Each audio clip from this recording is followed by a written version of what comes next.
ਸਾਡੇ ਕੋਲ ਇਸ ਵੇਲੇ ਹੈ ਵਿੰਡੋਜ਼ 10 ਪ੍ਰੋ। ਇਹ 64 ਬਿਟ ਹੈ ਆਪਰੇਟਿੰਗ ਸਿਸਟਮ ਅਤੇ ਗੂਗਲ ਕ੍ਰੋਮ ਵਿੱਚ ਪੰਜਾਬੀ ਯੂਨੀਕੋਡ ਨਹੀਂ ਦਿਖਾਈ ਜਾ ਰਹੀ। ਜਿਵੇਂ ਕਿ ਤੁਸੀਂ ਇੱਥੇ ਸਾਡੀ ਵੈਬਸਾਈਟ ਤੇ ਦੇਖ ਸਕਦੇ ਹੋ, ਪੰਜਾਬੀ ਯੂਨੀਕੋਡ ਡੱਬਿਆਂ ਦੇ ਰੂਪ ਵਿੱਚ ਦਿਖਾਈ ਜਾ ਰਹੀ ਹੈ, ਨਾ ਪੜ੍ਹਨਯੋਗ। ਅਤੇ ਇਸ ਵਿੱਚ ਅਸੀਂ ਹੁਣ ਪੰਜਾਬੀ ਯੂਨੀਕੋਡ ਭਰਨ ਦੀ ਕੋਸ਼ਿਸ਼ ਕਰਦੇ ਹਾਂ। ਇਸ ਲਈ ਤੁਸੀਂ ਇੱਥੇ ਸੈਟਿੰਗ ਵਿੱਚ ਜਾਓ। ਸੈਟਿੰਗ ਵਿੱਚ ਜਾ ਕੇ ਫਿਰ ਤੁਸੀਂ ਇੱਥੇ ਭਾਸ਼ਾ ਤੇ ਜਾਓ ਅਤੇ ਫਿਰ ਇੱਥੇ ਦੱਬ ਕੇ ਅਤੇ ਫਿਰ ਇੱਥੇ ਭਾਸ਼ਾ ਭਰਨ ਦਾ ਇਹ ਪਲੱਸ ਬਟਨ ਤੇ ਦੱਬੋ ਅਤੇ ਇੱਥੇ ਅਸੀਂ ਪੰਜਾਬੀ ਦੀ ਚੋਣ ਕਰਾਂਗੇ। ਜਿਵੇਂ ਕਿ ਤੁਸੀਂ ਇੱਥੇ ਦੇਖ ਸਕਦੇ ਹੋ, ਪੰਜਾਬੀ ਇੱਥੇ ਮਿਲ ਗਈ ਹੈ। ਇੱਥੇ ਦੱਬ ਦਿੰਦੇ ਹਾਂ ਅਤੇ ਪੰਜਾਬੀ ਭਰੀ ਗਈ ਹੈ। ਹੁਣ ਅਸੀਂ ਇੱਥੇ ਦੁਬਾਰਾ ਦੱਬਦੇ ਹਾਂ ਅਤੇ ਸਾਨੂੰ ਇਹ ਸਹੂਲਤਾਂ ਆ ਜਾਂਦੀਆਂ ਹਨ। ਫਿਰ ਇੱਥੇ ਆਪਸ਼ਨ ਤੇ ਦੱਬਦੇ ਹਾਂ ਅਤੇ ਇੱਥੇ ਲਿਖਿਆ ਆ ਰਿਹਾ ਹੈ ਕਿ 2 ਮੈਗਾਬਾਈਟ ਲਈ ਸਾਨੂੰ ਇੱਥੇ ਡਾਊਨਲੋਡ ਕਰਨੀ ਪਵੇਗੀ। ਫਿਰ ਇੱਥੇ ਦੱਬਦੇ ਹਾਂ ਅਤੇ ਇੱਥੇ ਸਾਨੂੰ ਪਾਸਵਰਡ ਮੰਗ ਰਿਹਾ ਹੈ। ਜਿਵੇਂ ਕਿ ਤੁਸੀਂ ਇੱਥੇ ਦੇਖ ਰਹੇ ਹੋ, ਵਿੰਡੋਜ਼ ਹੁਣ ਪੰਜਾਬੀ ਪੜ੍ਹ ਰਿਹਾ। ਸੋ ਇਸ ਤਰ੍ਹਾਂ ਤੁਸੀਂ ਵਿੰਡੋਜ਼ 10 ਵਿੱਚ ਪੰਜਾਬੀ ਯੂਨੀਕੋਡ ਭਰ ਸਕਦੇ ਹੋ।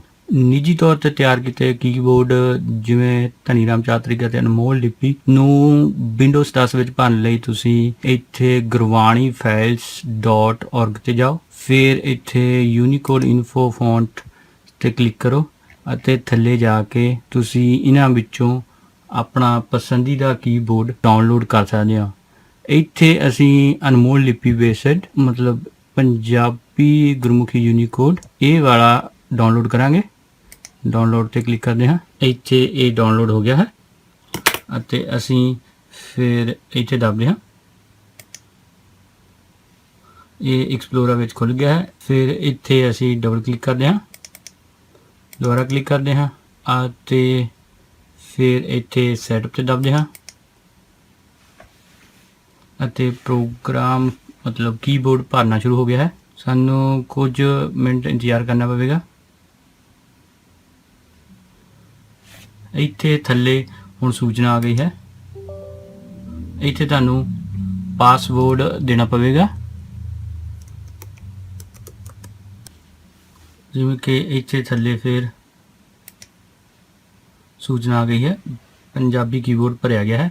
ਫਿਰ ਕਲੋਜ਼ ਦੱਬ ਦਿੰਦੇ ਹਾਂ ਅਤੇ ਹੁਣ ਅਸੀਂ ਇੱਥੇ ਦੱਬ ਕੇ ਦੇਖਦੇ ਹਾਂ।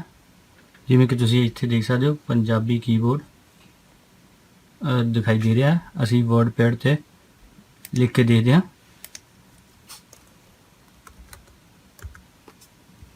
ਵਰਡ ਪੈਡ ਖੋਲ੍ਹਦੇ ਹਾਂ ਅਤੇ ਹੁਣ ਇੱਥੇ ਥੱਲੇ ਇਸ ਦੀ ਚੋਣ ਕਰਦੇ ਹਾਂ। ਜਿਵੇਂ ਕਿ ਤੁਸੀਂ ਦੇਖ ਸਕਦੇ ਹੋ, ਹੁਣ ਤੁਸੀਂ ਇੱਥੇ ਆਸਾਨੀ ਨਾਲ ਅਨਮੋਲ ਲਿਪੀ ਵਿੱਚ ਲਿਖ ਸਕਦੇ ਹੋ। ਸੋ ਹੁਣ ਇੱਥੇ ਅਸੀਂ ਦੇਖਦੇ ਹਾਂ ਕਿ ਇਹ ਅਨਮੋਲ ਲਿਪੀ ਕੀਬੋਰਡ ਹੈ। ਹੁਣ ਅਸੀਂ ਇੱਥੇ ਥੱਲੇ ਪੰਜਾਬੀ ਗੁਰਮੁਖੀ ਕੀਬੋਰਡ ਦੀ ਚੋਣ ਕਰਦੇ ਹਾਂ। ਸੋ ਜਿਵੇਂ ਕਿ ਤੁਸੀਂ ਦੇਖ ਸਕਦੇ ਹੋ, ਇਹ ਅਨਮੋਲ ਲਿਪੀ ਕੀਬੋਰਡ ਹੈ ਅਤੇ ਜਿਸ ਨਾਲ ਬਹੁਤੇ ਪੰਜਾਬੀ ਵਰਤੋਂਕਾਰ ਆਸਾਨੀ ਨਾਲ ਲਿਖ ਸਕਦੇ ਹੋ।